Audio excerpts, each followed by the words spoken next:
देख रहे हैं न्यूज नेशन, आपके साथ मैं हूं सबीना तामंग। देशमुख तमाम बड़ी जरूरी खबरों पर सटीक जानकारी के साथ अपडेट देने के लिए हम हाजिर हैं। शुरुआत करते हैं इस वक्त की सबसे अहम खबर के साथ। बॉलीवुड एक्टर साजिद खान पर गिरफ्तारी की तलवार लटक रही है। मॉडल ने यौन उत्पीड़न का यह आरोप लगाया है। साजिद ने मेरे साथ गंदी बातें की, मॉडल का यह कहना है, और साथ ही यह भी कहा कि फिल्म में काम देने के बदले शर्मनाक हरकत की गई साजिद खान की तरफ से, मॉडल की तरफ से। यह बड़ा आरोप यहां पर लगा है। हालांकि कोई पहली बार नहीं है जब साजिद खान पर यह गंभीर आरोप लगा है। पहले भी मी टू मुहिम के जरिए ये आरोप उन पर लग चुके हैं और एक बार फिर से ये पूरा मामला यहां पर तूल पकड़ता नजर आ रहा है। लेकिन तब भी कोई एक्शन नहीं लिया गया था और अब भी कोई एक्शन नहीं लिया गया है। तो इस वक्त की बड़ी खबर, जानकारी आप तक पहुंचा दे। कंगना पर कार्रवाई करने की बात होती है तो फौरन एक्शन ले लिया जाता है, बजाय इसके कि कंगना को अपना पक्ष रखने का भी यहां पर मौका दिया जाए। और जब बात आती है दाऊद इब्राहिम के घर की, जब बात आती है साजिद खान की, तो किसी तरह का कोई एक्शन यहां पर नहीं लिया जाता है। गिरफ्तारी की मांग हालांकि अब लगातार उठ रही है। गिरफ्तारी की तलवार भी साजिद खान के ऊपर लटकती नजर आ रही है, क्योंकि यौन उत्पीड़न का आरोप सीधे तौर पर लगाया गया है मॉडल की तरफ से। मॉडल डिंपल पॉल ने लगाए यौन उत्पीड़न के गंभीर आरोप। उनकी तस्वीर भी इस वक्त आप देख रहे हैं। फिल्म हाउसफुल में काम के नाम पर यौन उत्पीड़न किया गया मेरे साथ।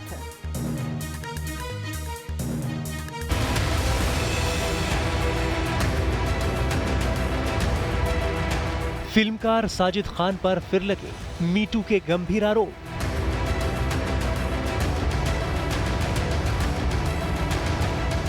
मशहूर मॉडल ने लगाया यौन उत्पीड़न का आरोप। मशहूर फिल्म निर्माता साजिद खान एक बार फिर विवादों में। मॉडल डिंपल पॉल ने साजिद खान पर यौन उत्पीड़न के संगीन आरोप लगाए। डिंपल पॉल की ओर से साजिद पर लगाए गए गंभीर आरोपों के बाद 2 साल पहले शुरू हुआ मीटू कैंपेन एक बार फिर जोर पकड़ता दिख रहा है। यही वजह है कि शुक्रवार को ट्विटर पर #अरेस्ट साजिद खान जबरदस्त ट्रेंड होने लगा, जिसके बाद साजिद की गिरफ्तारी की मांग भी तेज हो गई। शुक्रवार को मॉडल डिंपल पॉल ने इंस्टाग्राम पर लोगों से खुलकर अपना दर्द साझा किया। जब मीटू मूवमेंट की शुरुआत हुई थी तब कई लोगों ने साजिद खान पर अपनी बात रखी थी, लेकिन मैं ऐसा करने का साहस नहीं जुटा पाई, क्योंकि इंडस्ट्री में कई और कलाकारों की तरह मेरा भी कोई गॉडफादर नहीं था और मुझे परिवार का खर्चा भी चलाना था। इसीलिए मैं चुप रही। अब मेरे माता पिता मेरे साथ नहीं हैं, मैं बस अपने लिए कमाती हूँ। ऐसे में साहस जुटाकर मैं बोल सकती हूँ कि 17 साल की उम्र में साजिद खान ने मेरा शोषण किया था। डिंपल पॉल ने अपनी पोस्ट में लिखा है कि जब मीटू आया तो वो 17 साल की थी। वो इस इंडस्ट्री में नई थी, स्ट्रगल कर रही थी और उनकी मुलाकात फिल्म हाउसफुल के लिए निर्माता साजिद खान से हुई थी। डिंपल ने बताया कि ऐसी घिनौनी हरकत उनके साथ एक ऑडिशन के दौरान हुई थी। डिंपल पॉल के मुताबिक उन्होंने मेरे साथ गंदी बातें की, मुझे छूने की कोशिश की, यहाँ तक कि अपनी अगली फिल्म हाउसफुल में काम के एवज में उन्होंने मुझे अपने सामने कपड़े उतारने के लिए भी कहा। डिंपल पॉल ने अपने इंस्टाग्राम पोस्ट के आखिरी में ये भी लिखा है कि ईश्वर जानता है कि साजिद खान ने कितनी लड़कियों के साथ ऐसा किया है। वो किसी दया के लिए अपनी आप बीती साझा नहीं कर रही, बल्कि आज जब उन्हें इस बात का एहसास हुआ तो वो अपना दुख लोगों के साथ शेयर करना चाहती हैं। बता दें कि करीब 2 साल पहले जब देश भर में मीटू कैंपेन ने तूल पकड़ा था, उस वक्त भी साजिद खान पर कई लड़कियों ने यौन उत्पीड़न के गंभीर आरोप लगाए थे। मीटू लगाने वाली लड़कियों ने कहा था कि साजिद खान ने काम देने के बहाने उनका यौन शोषण किया था। अब देखना होगा कि इन गंभीर आरोपों को लेकर साजिद खान के खिलाफ क्या कार्रवाई होती है। Team news nation.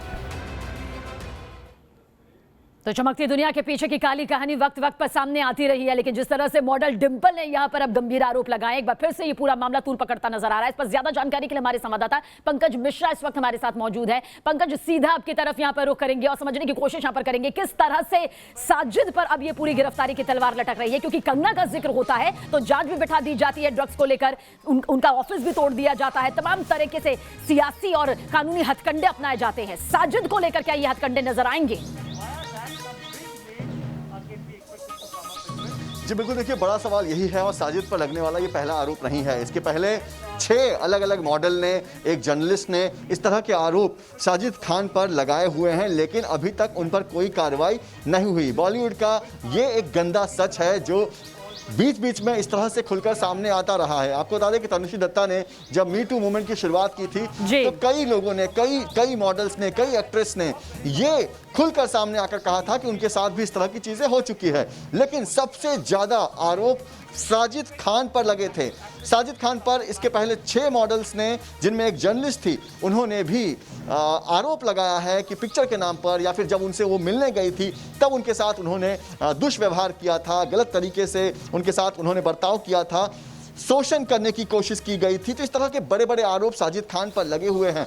लेकिन कंगना रनावत के केस में महाराष्ट्र सरकार बीएमसी को भेजती है, खुद जाकर जायजा लेती है, नोटिस चिपकाती है, अगले दिन तोड़ देती है। लेकिन ऐसे जब मामले सामने आते हैं तो महाराष्ट्र सरकार बिल्कुल चुप्पी साधी हुई रहती है और फिर कोई कदम नहीं उठाती। और कहीं ना कहीं इसी वजह से साजिद खान जैसे लोगों को मौका मिलता है और वो एक के बाद एक इस तरह से महिलाओं की इज्जत के साथ उनके साथ इस तरह का कास्टिंग काउच, जो कहते हैं हम, कास्टिंग काउच का व्यवहार करते हैं। जी बिल्कुल, यही वजह है कि तू कहने पर एफआईआर दर्ज हो जाती है और अपशब्द, अभद्र भाषा का इस्तेमाल करने पर दूर दूर तक कोई हलचल नजर नहीं आती है। लेकिन साजिद खान का यहां पर जिक्र इसलिए किया जा रहा है क्योंकि इन्हें लेकर कार्रवाई अगर पहले होनी होती तो मुंबई पुलिस, जो कि अब काफी एक्टिव मोड में नजर आ रही है, वो महाराष्ट्र सरकार जो छोटी छोटी बातों को लेकर अपनी असमत से जोड़कर देख रही है, क्या अब जो मॉडल डिंपल सामने आई है, जिन्होंने इस तरह से पोल यहां पर साजिद खान की एक बार फिर से खोली है, लगता है इस बार साजिद के खिलाफ किसी तरह की सख्त कार्रवाई हो सकती है।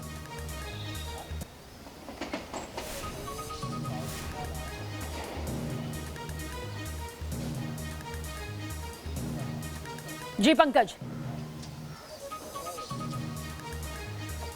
जी बिल्कुल, देखिए जिस तरह से आपको पता होगा कि कंगना रनावत ने जिस तरह से तू तराक की भाषा, क्योंकि वो क्रोध में थी, उनके घर पर कार्रवाई हुई थी तो गुस्से में उन्होंने तू तराक की भाषा का इस्तेमाल किया था।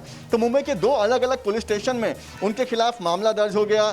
खुद महाराष्ट्र के गृह मंत्री कह रहे हैं कि हम ड्रग्स मामले की जांच कर रहे हैं, वो भी किस बात पर? 6 साल पहले जो एक अभिनेता ने जो अपने एक इंटरव्यू में कुछ बात कही थी, उस बयान पर वो कह रहे हैं उसको आधार बनाकर हम कंगना के खिलाफ ड्रग्स मामले की जांच करेंगे। पर ये जो ताजा मामला है, जहां पर एक मॉडल सीधे सीधे बॉलीवुड के इतने बड़े फिल्म मेकर पर आरोप लगा रही है कि उनके साथ कास्टिंग काउच किया गया, उनके साथ बदसलूकी की गई, उन्हें गंदी भाषा में उनके साथ बातचीत की गई और कहीं ना कहीं उनका शोषण करने की कोशिश की गई। तो ये पहला मामला नहीं है, लेकिन बावजूद महाराष्ट्र सरकार चुप्पी साधी हुई है। मुंबई पुलिस ने बिल्कुल इस पर रिएक्ट नहीं किया है। तो देखना यह होगा कि क्या वाकई में महाराष्ट्र सरकार की पुलिस सिर्फ उन लोगों के खिलाफ एक्टिव है जो महाराष्ट्र सरकार की आलोचना करती है, या फिर मोड में यहाँ पर पूरा ये महाराष्ट्र सिस्टम नजर आया। आखिर क्या, जब महाराष्ट्र की, मुंबई की बेटियां ये कह रही हैं कि उनके साथ इस तरह का बर्ताव किया गया, उनका यौन उत्पीड़न, यौन शोषण किया गया, तो क्या यहां पर महाराष्ट्र सरकार सामने आएगी? क्या मुंबई पुलिस उतना एक्टिव होकर नजर आएगी जो कि कभी पहले नजर नहीं आई है? जबकि तमाम मशहूर हस्तियों के नाम भी अब तक सामने आ चुके हैं, लेकिन किसी पर नजीर पेश करने वाली कार्रवाई अब तक नहीं हुई। आप हमारे साथ पंकज बने रहिएगा, कुछ और यहाँ पर फैक्ट्स यहाँ पर बता रहे हैं कि किस तरह से ये पूरा मामला यहाँ पर सामने आया और किस तरह के आरोप जो है वो यहाँ पर लगते रहे हैं। देखिए, ये फैक्ट्स आपके सामने अब रखने जा रहे हैं क्योंकि इसके जरिए आप समझ पाएंगे कि साजिद पर पहले भी कई संगीन गंभीर आरोप लग चुके हैं। ये कोई पहली बार नहीं है जब मॉडल डिंपल पॉल ने यहां पर आकर बताया कि उनके साथ आकर साजिद खान ने क्या कुछ किया। साल 2018 का जिक्र कर रहे थे, #MeToo मूवमेंट के दौरान कई गंभीर आरोप अगर बाकी हस्तियों पर लगे तो साजिद खान पर खास तौर से लगे। एक फीमेल जर्नलिस्ट, पत्रकार और 2 एक्ट्रेस ने यौन शोषण के आरोप लगाए थे साजिद खान पर कि किस तरह से उनके साथ बदसलूकी की गई, यौन शोषण का शिकार उन्हें होना पड़ा। एक्ट्रेस अहना कुमरा ने यौन शोषण का आरोप लगाया था साजिद खान पर, सीधे सीधे शब्दों में कहा था कि किस तरह का भद्दा बर्ताव साजिद खान ने उनके साथ किया। लिपस्टिक अंडर माय बुर्का की एक्ट्रेस अहना कुमरा का हम जिक्र कर रहे हैं, जिन्होंने गंभीर आरोप साजिद खान पर लगाए थे #MeToo के जरिए। तब भी कुछ नहीं हुआ था और अब भी कुछ होने की उम्मीद यहां पर कम नजर आती है। अंधेरे कमरे में किस तरह से साजिद ले गए, किस तरह से उनके साथ छेड़खानी की गई, किस तरह से आपत्तिजनक बातें साजिद खान ने की अहाना के साथ, ये सब बातें अहाना के जरिए सामने रखी गई थी। और अब मॉडल डिंपल पॉल ने भी कुछ ऐसी ही बातें यहां पर बताई हैं जो कि वाकई अपने आप में बेहद शर्मनाक है और मुंबई पुलिस पर सवाल खड़े करती है कि मशहूर हस्तियों पर किसी भी तरह से कार्रवाई देखने को क्यों नहीं मिलती है। और इससे पहले भी 6 महिलाएं साजिद पर यौन उत्पीड़न का आरोप लगा चुकी हैं। साल 2018 में मीटू मूवमेंट के तहत साजिद पर उनकी पूर्व असिस्टेंट डायरेक्टर और एक्ट्रेस सलोनी चोपड़ा ने सेक्सुअल हैरेसमेंट का आरोप यहां पर लगाया था। तो ये फहरिस्त है और फहरिस्त छोटी नहीं, काफी लंबी है। हमारे संवाददाता पंकज मिश्रा लगातार हमारे साथ बने हुए हैं। पंकज, मुंबई पुलिस ने इससे पहले तो कभी मुझे याद नहीं कि किसी एक ऐसी बड़ी हस्ती को कभी गिरफ्तार किया हो या कभी ऐसी नजीर पेश करने वाली कार्रवाई की हो जहां पर उन पर आरोप लगा हो। सब मामले कागजी तौर पर दिखाई देते हैं, रफा दफा हो जाते हैं। तो कैसे उम्मीद की जाए कि मुंबई पुलिस साजिद खान के केस में एक्टिव नजर आएगी? जी बिल्कुल, देखिए मुंबई पुलिस वहीं पर एक्टिव दिखाई देती है जहां पर सरकार की आलोचना होती है या फिर मुंबई पुलिस की आलोचना होती है। जब कोई ज़रूरतमंद होता है, जब कोई पीड़ित होता है, तो वहां पर मुंबई पुलिस बिल्कुल एक्टिव दिखाई नहीं देती। हाल में हमने देखा कि कैसे एक एक्स नेवी ऑफिसर के ऊपर शिवसेना के गुंडे हमला करते हैं और मुंबई पुलिस उल्टा उस नेवी ऑफिसर को हिरासत में लेने, उन्हें गिरफ्तार करने पहुंच जाती है। लेकिन जब दबाव होता है तब शिवसैनिकों के खिलाफ कार्रवाई की जाती है। तो कहीं ना कहीं मुंबई पुलिस का ये दोगला रवैया है वो साफ दिखाई देता है कि कंगना रनावत ने अगर कुछ बात कह दी तो उनके खिलाफ पुलिस सुरक्षा में बीएमसी ने थोड़ा कार्रवाई कर दी। अब कंगना के खिलाफ ड्रग्स मामले की जांच की जा रही है, लेकिन साजिद खान के खिलाफ एक मॉडल गंभीर आरोप लगा रही है। वो कह रही है कि 17 साल की उम्र में, यानी कि वो जब नाबालिग थी, उस उम्र में अगर साजिद खान ने उनके साथ इस तरह की घटना की, तब मुंबई पुलिस बिल्कुल इस विषय को लेकर गंभीर दिखाई नहीं दे रही है। अगर सही मायने में मुंबई पुलिस इस मामले की कार्रवाई करती है तो साजिद खान पर गंभीर आरोप लगते हैं कि वो एक नाबालिग लड़की के साथ इस तरह से यौन शोषण कैसे कर सकते हैं। लेकिन ये कोई पहला मामला नहीं है, 6 बार पहले आरोप लग चुके हैं। मुंबई पुलिस तब भी शांत थी। अब देखना यह होगा कि क्या मुंबई पुलिस अब भी शांत रहेगी या फिर साजिद खान को गिरफ्तार किया जाएगा, उनके खिलाफ मामला दर्ज किया जाएगा। लेकिन पंकज, कैसे उम्मीद की जाए उस मुंबई पुलिस से जब 2 साल पहले जब ये पूरा मीटू हैशटैग सामने आया था, ये कैंपेन बढ़ चढ़ कर चला था, तब भी किसी तरह की कोई गिरफ्तारी नहीं देखने को मिली थी, तब भी किसी तरह की कोई कानूनी कार्रवाई सामने नहीं आई थी। तो मुंबई पुलिस, हालांकि अब दबाव यहां पर बन गया है क्योंकि जिस तरह से कंगना को लेकर, जिस तरह से बीएमसी एक्टिव नजर आई, मुंबई पुलिस एक्टिव नजर आई, जिस तरह से पत्रकारों के साथ, हमारे पत्रकार के साथ भी यहां पर बदसलूकी हुई, कहा जा सकता है अभी दबाव की वो घड़ी है जिसमें एक्शन लेना ही होगा।